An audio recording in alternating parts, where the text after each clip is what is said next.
Good evening everyone guys. Previous session में हमने UPS का असिस्टेंट प्रोफेसर के प्रीवियस पार्ट को कंप्लीट किया है, जो कि पेपर फर्स्ट से संबंधित है, जीके जीएस से।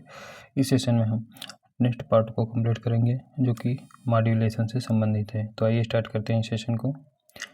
डिजिटल संकेतों या फिर डिजिटल सिग्नल्स को संचार माध्यमों पर भेजने के लिए एनालॉग संकेतों में बदलने की प्रक्रिया मॉड्यूलेशन कहलाती है। यह क्वेश्चन पूछा हुआ है यूपीएस का असिस्टेंट प्रोफेसर में, यानी कि डिजिटल सिग्नल्स को कम्युनिकेशन के माध्यम पर, फिर से डिजिटल सिग्नल्स को संचार माध्यमों पर भेजने के लिए एनालॉग संकेतों में बदलने की प्रक्रिया मॉड्यूलेशन कहलाती है। एनालॉग संकेतों के 3 गुण होते हैं। पहले नंबर पर आपका एम्पलीट्यूड आता है, जिसे आयाम के रूप में जाना जाता है। दूसरे नंबर पे आवृत्ति आती है, जिसे हम फ्रीक्वेंसी के नाम से जानते हैं।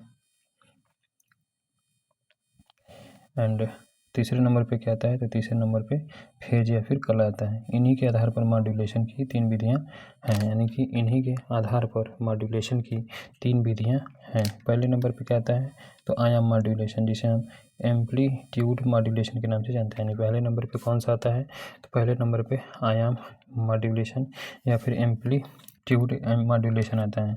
आयाम मॉड्यूलेशन एक ऐसा मॉड्यूलेशन है जिसमें वाहक तरंग या फिर कैरियर वेव को मॉड्यूलेटिंग तरंग सिग्नल के आयाम के अनुसार आवृत्ति व कला को स्थिर रखते हुए परिवर्तित किया जाता है। फिर से एक बार देख लेते हैं। आयाम मॉड्यूलेशन एक ऐसा मॉड्यूलेशन है जिसमें वाहक तरंग कैरियर वेव को मॉड्यूलेटिंग तरंग सिग्नल के आयाम के अनुसार आवृत्ति व कला को स्थिर रखते हुए परिवर्तित किया जाता है। दूसरे नंबर का मेथड है फ्रीक्वेंसी मॉड्यूलेशन। फ्रीक्वेंसी मॉड्यूलेशन एक ऐसा मॉड्यूलेशन है जिसमें वाहक तरंग या फिर कैरियर वेव को मॉड्यूलेटिंग तरंग सिग्नल के आवृत्ति के अनुसार परिवर्तित किया जाता है। तीसरे नंबर का मॉड्यूलेशन है फेज मॉड्यूलेशन। तीसरे नंबर का मॉड्यूलेशन है फेज मॉड्यूलेशन। कला मॉड्यूलेशन में वाहक तरंग को मॉड्यूलेटिंग तरंग सिग्नल के कला के अनुसार परिवर्तित करते हैं, जबकि आयाम व आवृत्ति को स्थिर रखा जाता है। Next heading is modem. अगला हेडिंग है मॉडेम। यह मॉड्यूलेटर डीमॉड्यूलेटर का संक्षिप्त रूप है। यानी मॉडेम जो होता है वो 2 भाग में डिवाइड है, एमओ और डीईएम। यानी एमओ से आपका मॉड्यूलेटर हो जाता है और डीईएम से डी मॉड्यूलेटर हो जाता है। का संक्षिप्त रूप है कंप्यूटर डिजिटल संकेत उत्पन्न करता है। यानी कंप्यूटर जो होता है वो डिजिटल साइन या फिर सिग्नल उत्पन्न करता है, जबकि संचार माध्यम पर केवल एनालॉग संकेत भेजा जा सकता है। यानी कि जबकि संचार माध्यम पर केवल एनालॉग संकेत भेजा जा सकता है। मॉडेम वह युक्ति है जो कंप्यूटर के डिजिटल संकेतों को एनालॉग संकेतों में बदलकर संचार माध्यम पर भेजता है तथा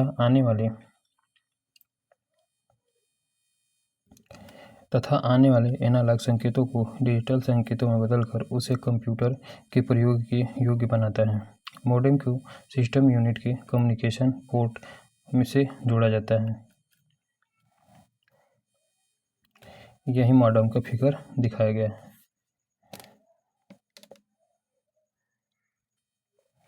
next heading is types of modem. Modem के प्रकार। अगला हेडिंग दिया है टाइप्स ऑफ मॉडेम या फिर मॉडेम के प्रकार। कितने प्रकार का होता है, तो मॉडेम 2 प्रकार का होता है। एक तो आपका इंटरनल मॉडेम होता है, दूसरा आपका एक्सटर्नल मॉडेम होता है। इंटरनल मॉडेम इसे सिस्टम यूनिट के अंदर स्थापित किया जाता है। यानी कि इंटरनल मॉडेम जो होता है इसे सिस्टम यूनिट के अंदर स्थापित किया जाता है, जबकि एक्सटर्नल मॉडेम इसे सिस्टम यूनिट के बाहर रखा जाता है।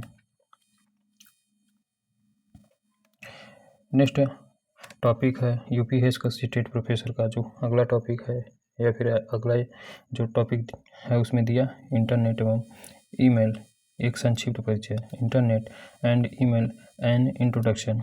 इंटरनेट एक ऐसी विश्वव्यापी नेटवर्क है जिसमें सूचनाओं का एक स्थान से दूसरे स्थान पर आदान प्रदान बहुत सरलता से किया जा सकता है। इसमें विभिन्न प्रकार के कंप्यूटर एक दूसरे से विभिन्न माध्यमों से जुड़े रहते हैं।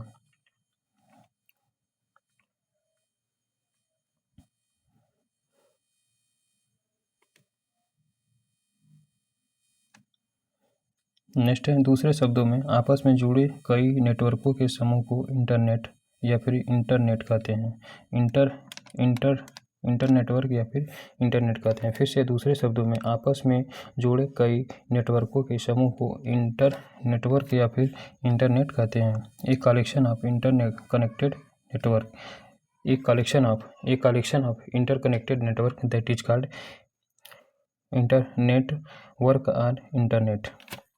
इंटरनेट कई लेंस के समूह के रूप में भी परिभाषित किया जा सकता है। यानी इंटरनेट कई लेंस यानी कि लोकल एरिया नेटवर्क्स के समूह के रूप में भी परिभाषित किया जा सकता है, जो कि आपस में वैन से जुड़े रहते हैं। यानी लेन जो है वो आपस में वैन से जुड़े रहते हैं। यही है, बीच में इंटरनेट को दिखाया गया है। इधर आपका लोकल एरिया नेटवर्क है, इधर आपका एन इंटरनेट मोड है। इधर क्या दिखाया गया है, तो internet the network of network, यानी कि the network of network that is called internet. यानी नेटवर्क ऑफ नेटवर्क को हम इंटरनेट के नाम से जानते हैं। इधर क्या दिया है, तो वाइड एरिया नेटवर्क जिसे हम वैन के नाम से जानते हैं। इसमें आपका क्या आता है, तो वैन में सभी प्रकार के आ जाते हैं, यानी कि लैन भी इसी में आता है। लैन यानी कि वैन से जब बहुत सारे वैन यानी कि वाइड एरिया नेटवर्क से जब बहुत सारे लोकल एरिया नेटवर्क आपस में कनेक्ट होता है तो उसी को हम इंटरनेट के नाम से जानते हैं। नेक्स्ट है इंटरनेट की संकल्पना। अगला हेडिंग है इंटरनेट की संकल्पना, concept and standard of internet. यानी concept and standard of internet एक ऐसी धारणा है। इंटरनेट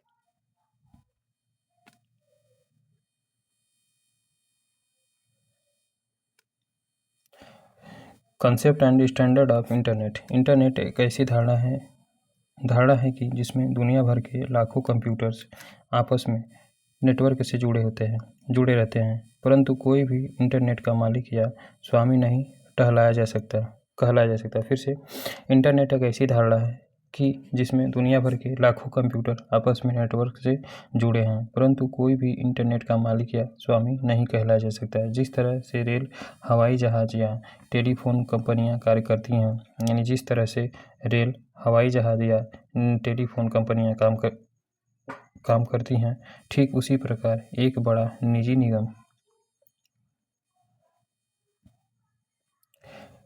निजी निगम या फिर कॉरपोरेशन या राज्य उसका नियंत्रण या मालिकाना हक रखता है। वैसा कुछ भी इंटरनेट में नहीं है। विभिन्न राष्ट्रों ने अपने अपने देश के नागरिकों के लिए इंटरनेट से संबंधित कुछ नियम बनाए हैं, परंतु वे नियम दूसरे देश के नागरिकों पर लागू नहीं होते हैं। अतः एक तरह से व्यक्तिगत स्वतंत्रता की दिशा में महत्वपूर्ण कदम है। इसमें प्रत्येक व्यक्ति अपनी इच्छा अनुसार इंटरनेट पर कार्य कर सकता है अथवा इंटरनेट पर सर्चिंग कर सकता है अथवा इंटरनेट पर सर्चिंग भी कर सकता है। नेक्स्ट हेडिंग है हिस्ट्री ऑफ इंटरनेट। अगला हेडिंग है इंटरनेट का इतिहास या फिर हिस्ट्री ऑफ इंटरनेट का आगमन अमेरिका में एक सैनिक प्रोजेक्ट के रूप में वर्ष 1969 में हुआ था। यानी इंटरनेट का आगमन अमेरिका में एक सैनिक प्रोजेक्ट के रूप में वर्ष 1969 में हुआ था, जब अमेरिकी सेना ने एक ऐसा नेटवर्क बनाने का फैसला किया जिसका नियंत्रण कई तरीकों से किया जा सके, ताकि परमाणु युद्ध होने की दिशा में अगर एक नेटवर्क नष्ट भी हो जाए तो दूसरे समानांतर नेटवर्क एवं लिंक की सहायता से सेना अपनी प्रहारक क्षमता बनाए रखे।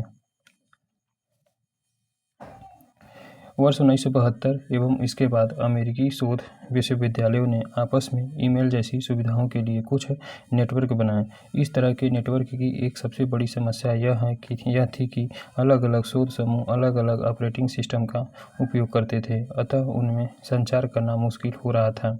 तब 1982 में उन्होंने एक मानक प्रोटोकॉल बनाया जिसे हम TCP या फिर IP कहते हैं, जिसे इंटरनेट प्रोटोकॉल के नाम से जाना जाता है। इन सब के बावजूद एक ऐसी व्यवस्था की कमी अखर रही थी जो इन सूचनाओं को जोड़ सके। उसी समय सर्न प्रयोगशाला जिनेवा में कुछ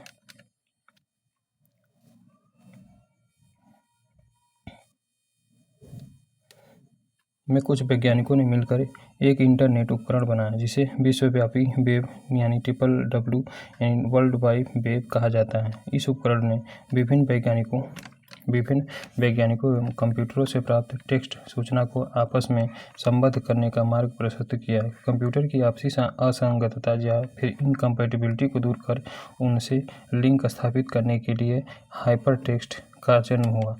अब सूचना को श्रेणीबद्ध एवं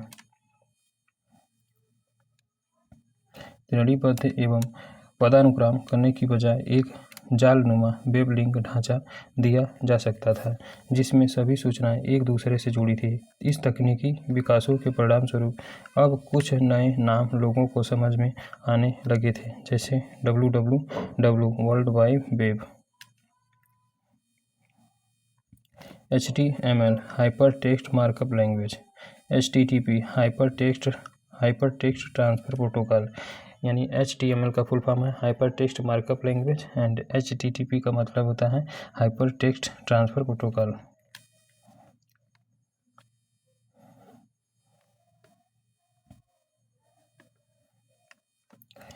नेक्स्ट हेडिंग है इंटरनेट की कार्यप्रणाली, वर्किंग ऑफ इंटरनेट। इंटरनेट कई छोटे छोटे कंप्यूटर नेटवर्क का एक बड़ा नेटवर्क होता है। फिर से इंटरनेट कई छोटे कंप्यूटर नेटवर्क का एक बड़ा नेटवर्क है जो दुनिया भर में फैला हुआ है। इसमें कई नेटवर्क केबल, उपग्रह, मॉडल युक्तियों की सहायता से आपस में जुड़े हैं। फिर से इसमें कई नेटवर्क केबल, उपग्रह, मॉडल युक्तियों की सहायता से आपस में जुड़े हैं। इंटरनेट पर कार्य करने वाले प्रत्येक कंप्यूटर की एक अलग पहचान, यूनिक आइडेंटिटी होती है जिससे उस कंप्यूटर को दूसरे कंप्यूटरों के बीच में पहचाना जा सके।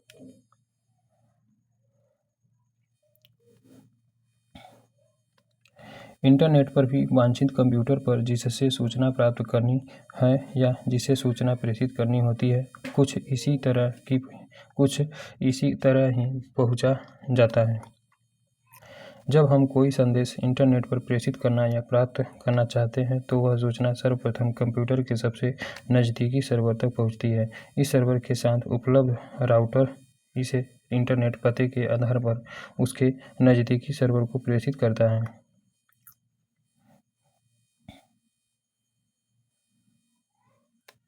यहाँ पर उपलब्ध राउटर पुनः उसे और नज़दीकी सर्वर पर प्रेषित कर देता है। यह प्रक्रिया तब तक चलती रहती है जब तक कि सूचना वांछित कंप्यूटर तक नहीं पहुँच जाती है। सूचना का आदान प्रदान पैकेटों कुछ बाइटों का समूह के रूप में होता है, अर्थात सूचना पैकेटों में विभक्त हो जाती है, फिर सर्वर खोते हुए वांछित स्थान पर पहुँच जाती है। यहाँ यह कतई आवश्यक नहीं है कि सभी पैकेट एक ही मार्ग से होते हुए वांछित स्थान पर पहुँचे। सूचना के ये पैकेट जो भी खाली मार्ग उपलब्ध होता है उसी का उपयोग करते हुए वांछित स्थान पर पहुँच जाते हैं।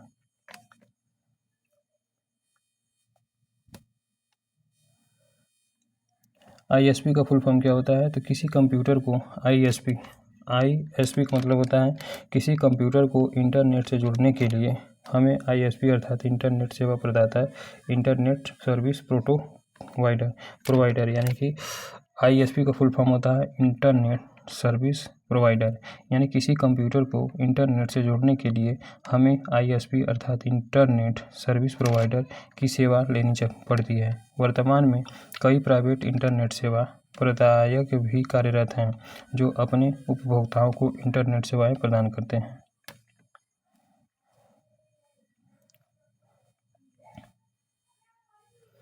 ये हो गया हमारा ISP, इधर दे दिया ISP के अंतर्गत यानी इंटरनेट सर्विस प्रोवाइडर के अंतर्गत क्या क्या आता है? तो इंटरनेट सर्विस प्रोवाइडर के अंतर्गत आपका कंप्यूटर से इंटरनेट सर्विस प्रोवाइडर के अंतर्गत वेब आता है, ईमेल आता है वाइप आता है। वाइप, ईमेल एंड वेब, ये सभी जो होते हैं वो ISP के ही पार्ट होते हैं।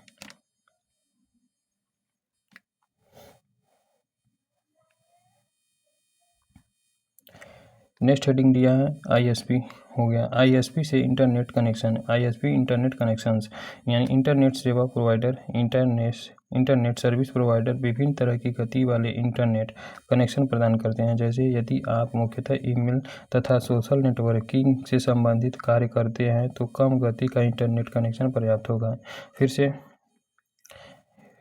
इंटरनेट सेवा प्रदाता या फिर जिसे हम इंटरनेट सर्विस प्रोवाइडर के नाम से जानते हैं, विभिन्न तरह की गति वाले इंटरनेट कनेक्शन प्रदान करते हैं। जैसे यदि आप मुख्यतः ईमेल तथा सोशल नेटवर्किंग से संबंधित कार्य करते हैं तो कम गति का इंटरनेट कनेक्शन पर्याप्त होगा। इसी प्रकार यदि आप इंटरनेट, टीवी या रेडियो का प्रयोग करते हैं तो आपको अधिक गति के कनेक्शन की आवश्यकता होगी। इंटरनेट कनेक्शन मुख्यतः 4 प्रकार के होते हैं, यानी कि इंटरनेट का जो कनेक्शन होता है वो मुख्यतः 4 प्रकार का होता है। पहले पे आपका लीज्ड लाइन आता है। पहले पे क्या आता है, तो पहले नंबर पे जो इंटरनेट कनेक्शन मुख्यतः 4 प्रकार से होते हैं। पहले नंबर पे आपका लीज्ड लाइन आता है। लीज्ड लाइन का मतलब होता है विशेषतः इस कनेक्शन के लिए एक समर्पित लाइन बिछाई जाती है। यह बहुत तेज गति प्रदान करता है परंतु यह खर्चीला है। यह उन संगठनों के लिए उपयुक्त है जिसके लिए अबाधित तेज गति के इंटरनेट कनेक्शन की आवश्यकता होती है। दूसरे नंबर पर आपका डायल अप आता है। यह टेलीफोन लाइन की सहायता से इंटरनेट से जुड़ने की एक विधि है। डायल अप सेवा में यूजर्स अपने कंप्यूटर्स पर एक मॉडेम लगाकर लोकल ISP को डायल करता है। ISP का सर्वर जब प्रयोगकर्ता को एक अस्थायी IP नंबर प्रदान कर देता है तो यह कंप्यूटर नेटवर्क से जुड़ जाता है। इधर डायल अप दिया है, डायल अप यानी डायल अप का फिगर से दिया है। नेक्स्ट है ब्रॉडबैंड का मतलब क्या होता है। ब्रॉडबैंड से अब तेज गति से इंटरनेट चलने लगा है, यानी कि ब्रॉडबैंड का मतलब क्या होता है, तो ब्रॉडबैंड का मतलब होता है यह ISP के अंतर्गत ही आपका ब्रॉडबैंड भी आता है, यानी इंटरनेट सर्विस प्रोवाइडर के अंतर्गत ब्रॉडबैंड भी आता है। ब्रॉडबैंड से अब तेज गति से इंटरनेट चलने लगा है। इसमें एक अलग तरह का मॉडेम लगाना पड़ता है। यह डायल अप कनेक्शन से थोड़ा महंगा है परंतु लीज्ड लाइन से काफ़ी सस्ता एवं लगभग समान गति का है। अतः यह लीज्ड लाइन के विकल्प के रूप में उभर कर आ रहा है। क्या, ब्रॉडबैंड।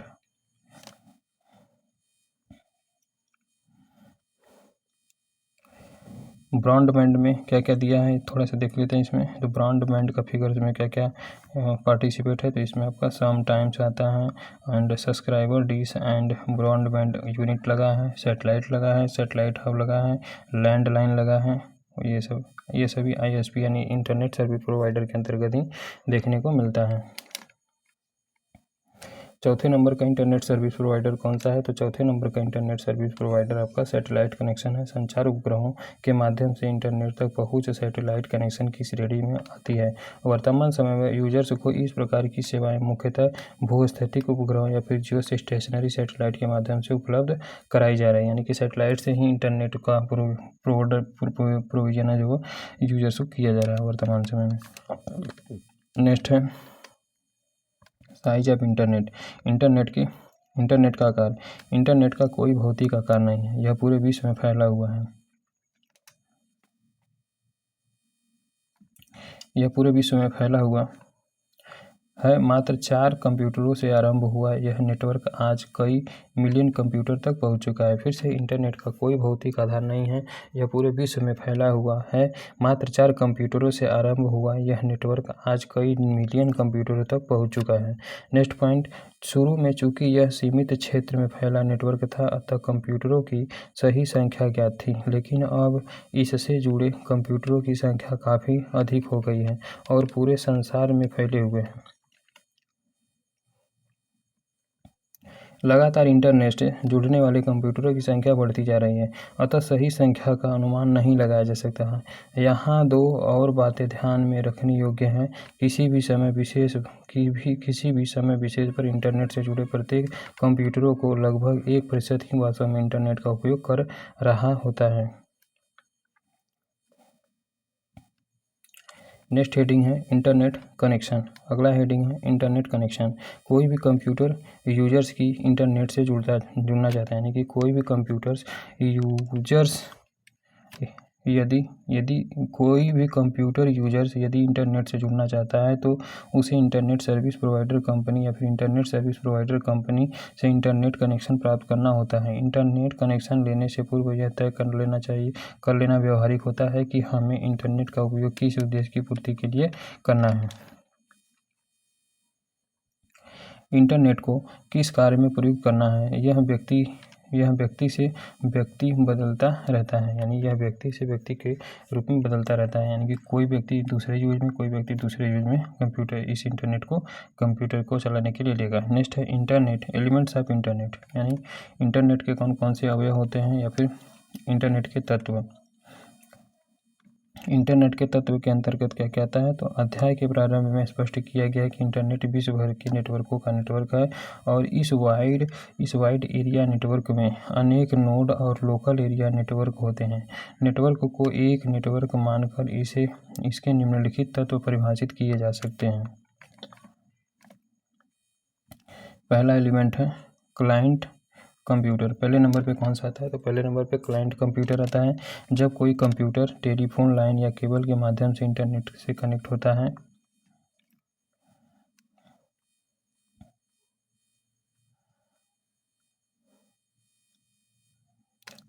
तो इस अवस्था में यह कंप्यूटर क्लाइंट कंप्यूटर कहलाता है। क्लाइंट कंप्यूटर नेटवर्क के माध्यम से सर्वर कंप्यूटर से इंटरनेट पर उपलब्ध सेवाएं प्रदान करता है। फिर से इसके बारे में देख लेते हैं, क्लाइंट कंप्यूटर किसे कहते हैं।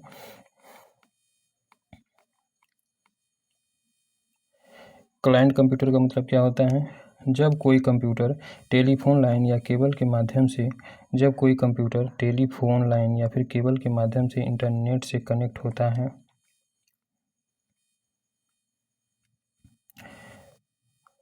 तो इस अवस्था में यह कंप्यूटर क्लाइंट कंप्यूटर कहलाता है। क्लाइंट कंप्यूटर नेटवर्क के माध्यम से सर्वर यानी क्लाइंट कंप्यूटर नेटवर्क के माध्यम से सर्वर कंप्यूटर से इंटरनेट पर उपलब्ध सेवाएं प्राप्त करता है।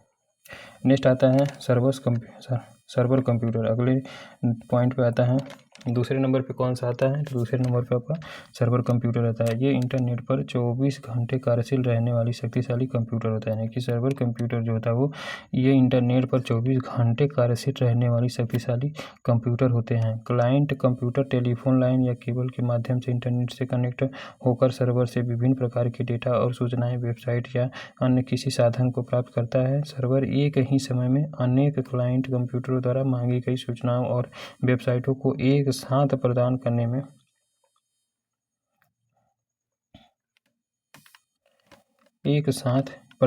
में सक्षम होता है। ये क्या है, तो ये फिगर दिखाया गया है सर्वर कंप्यूटर के बारे में। तो सर्वर कंप्यूटर का फिगर दिखाया गया है, इधर आपका क्लाइंट है और इधर क्या है, रेस्पॉन्स है और इधर पता नहीं क्या लिखा है, सर्वर ये हो गया और ये चारों तरफ कंप्यूटर है। तीसरे नंबर पे क्या दिया है, तो तीसरे नंबर पे नोड है। इंटरनेट पर स्थित किसी क्लाइंट यानी कि इंटरनेट पर स्थित किसी क्लाइंट सर्वर या नेटवर्क को नोड कहते हैं। फिर से इंटरनेट पर स्थित किसी क्लाइंट सर्वर या नेटवर्क को नोड कहते हैं। अगला हेडिंग है protocol. Discuss about protocol. Protocol का मतलब क्या होता है, प्रत्येक नेटवर्क में डेटा को भेजने अथवा प्राप्त करने की क्रिया को नियंत्रित करने के लिए नियम होते हैं। इन नियमों को प्रोटोकॉल कहते हैं। फिर से प्रत्येक नेटवर्क में डेटा को भेजने व प्राप्त करने की क्रिया को नियंत्रित करने के लिए नियम बने होते हैं। इन नियमों को प्रोटोकॉल कहते हैं। अतः प्रोटोकॉल नियमों का एक सेट है, यानी कि जो प्रोटोकॉल होता है वो बहुत सी सारे नियमों का एक सेट होता है जिसका नेटवर्क में जुड़े हुए कंप्यूटर अनुसरण करते हैं इंटरनेट में प्रयोग किए जाने वाले प्रमुख दो प्रोटोकॉल हैं, यानी कि इंटरनेट में प्रयोग किए जाने वाले दो प्रमुख प्रोटोकॉल हैं। कौन कौन से प्रोटोकॉल हैं, तो पहले नंबर का जो प्रोटोकॉल है ट्रांसमिशन कंट्रोल प्रोटोकॉल, जिसे हम टीसीपी के नाम से जानते हैं। यानी कि टीसीपी का फुल फॉर्म क्या होता है, तो टीसीपी का फुल फॉर्म होता है ट्रांसफ़र प्रोटोकॉल होता है। और दूसरे नंबर पे क्या आता है, इंटरनेट प्रोटोकॉल, जिसे हम आईपी के नाम से जानते हैं। इसके अतिरिक्त अन्य प्रोटोकॉल भी देखने को मिलते हैं। कौन कौन से हैं, तो इसमें आपका HTTP होता है, यानी कि हाइपर टेक्स्ट ट्रांसफ़र प्रोटोकॉल, यानी हाइपर टेक्स्ट ट्रांसफ़र प्रोटोकॉल होता है। तो दूसरे नंबर पे आपका HTTPS यानी कि hyper text transfer protocol secure होता है। लास्ट में वहीं सिक्योर जुड़ जाएगा, यानी HTTP यानी कि हाइपर टेक्स्ट ट्रांसफ़र प्रोटोकॉल में जब यह जुड़ जाता है तो लास्ट में सिक्योर लग जाएगा। नेक्स्ट आपका FTP यानी कि फाइल ट्रांसफ़र प्रोटोकॉल, यानी FTP का फुल फॉर्म क्या होता है, तो FTP का फुल फॉर्म होता है ट्रांसफ़र प्रोटोकॉल। चौथे नंबर पर आपका टेलनेट आता है, चौथे नंबर पे टेलनेट आता है। पाँचवें नंबर पे आपका SMTP यानी कि सिंपल मेल ट्रांसफ़र प्रोटोकॉल, यानी सिंपल मेल ट्रांसफ़र प्रोटोकॉल। ये सभी किसके अंतर्गत आते हैं, तो ये सभी प्रोटोकॉल के अन्य उदाहरण। लेकिन प्रोटोकॉल केवल दो ही प्रकार का होता है, प्रमुख रूप से प्रोटोकॉल दो प्रकार का होता है। एक तो आपका TCP होता है, दूसरा आपका IP होता है। TCP का फुल होता है ट्रांसमिशन कंट्रोल प्रोटोकॉल, और IP का मतलब होता है इंटरनेट प्रोटोकॉल। लेकिन प्रोटोकॉल के यहाँ अन्य उदाहरण भी दिखाए गए, जिसमें आपका पहले नंबर पे HTTP है, यानी कि हाइपर टेक्स्ट ट्रांसफ़र प्रोटोकॉल है। दूसरे नंबर पे HTTPS है, यानी इसका मतलब होता है hyper text transfer protocol secure होता है। एंड तीसरे नंबर पे आपका FTP आता है, यानी कि फाइल ट्रांसफ़र प्रोटोकॉल आता है। चौथे नंबर पर आपका टेलनेट आता है। पाँचवें नंबर पर आपका SMTP आता है, यानी कि simple mail transfer protocol. Next क्या दिया है, तो अगले नंबर पे दिया है TCP यानी कि transfer control protocol, transmission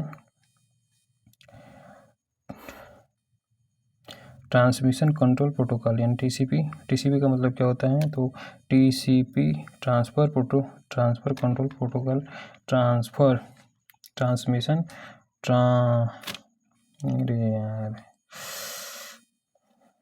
transmission control protocol. TCP का फुल फॉर्म क्या होता है, तो ट्रांसमिशन कंट्रोल प्रोटोकॉल। IP का मतलब होता है इंटरनेट प्रोटोकॉल। TCP या फिर IP प्रोटोकॉल का एक ऐसा समूह है, यानी TCP या फिर IP प्रोटोकॉल का एक ऐसा समूह है जो नेटवर्क में उपस्थित संसाधनों को साझा या शेयर करने के लिए कंप्यूटरों में सामंजस्य स्थापित करता है। अनेक नेटवर्कों के सामंजस्य की समस्या को दूर करने के लिए वर्ष 1974 ईस्वी में फेरक यानी कि केर्फ और काहन ने TCP अपन IP मॉडल और प्रोटोकॉल का आविष्कार किया। फिर से TCP या फिर IP प्रोटोकॉल, यानी कि ट्रांसमिशन कंट्रोल प्रोटोकॉल या फिर इंटरनेट प्रोटोकॉल का एक ऐसा समूह है जो नेटवर्क में उपस्थित संसाधनों को साझा करने के लिए कंप्यूटरों में सामंजस्य स्थापित करता है। अनेक नेटवर्कों के सामंजस्य की समस्या को दूर करने के लिए वर्ष 1974 में केर्फ एंड काहन नामक साइंटिस्ट ने ट्रांसमिशन कंट्रोल प्रोटोकॉल या फिर इंटरनेट प्रोटोकॉल मॉडल और प्रोटोकॉल का आविष्कार किया। ट्रांसमिशन कंट्रोल प्रोटोकॉल या फिर इंटरनेट प्रोटोकॉल विशेष रूप से इंटरनेटवर्कों पर अच्छे संवाद या फिर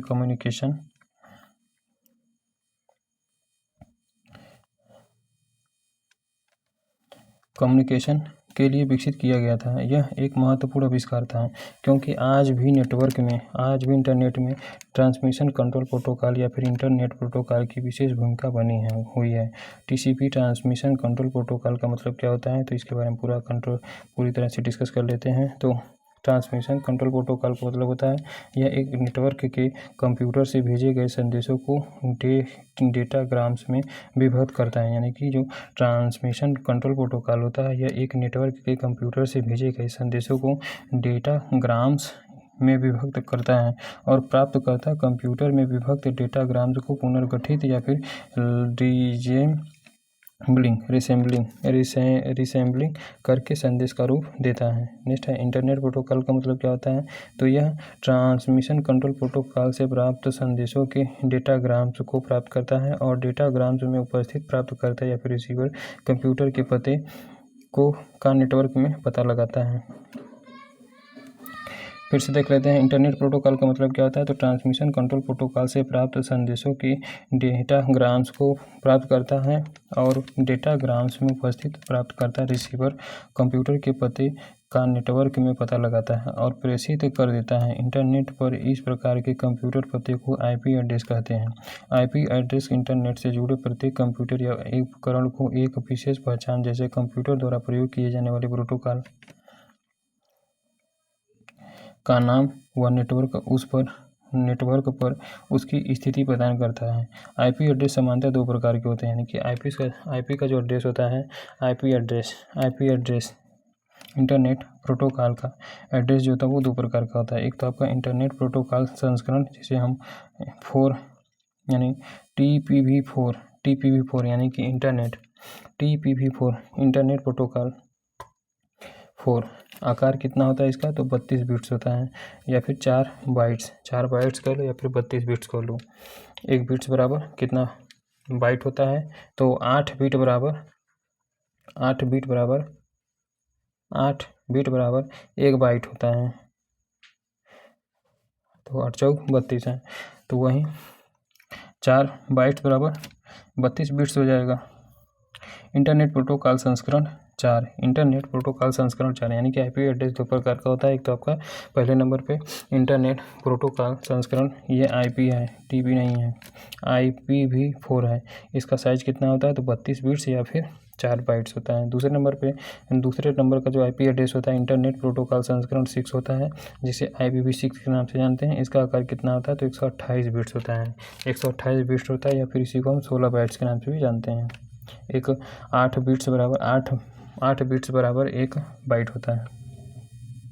नेक्स्ट है इंटरनेट के उपयोग, यूजेज ऑफ इंटरनेट, यानी इंटरनेट का कहाँ कहाँ पर उपयोग होता है उसके बारे में दिखाया गया है। तो इंटरनेट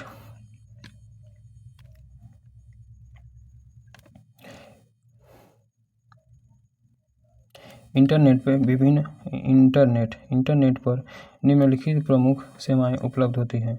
इंटरनेट पर इसको हम नेक्स्ट सेशन में कंप्लीट करेंगे। Thank you everyone guys.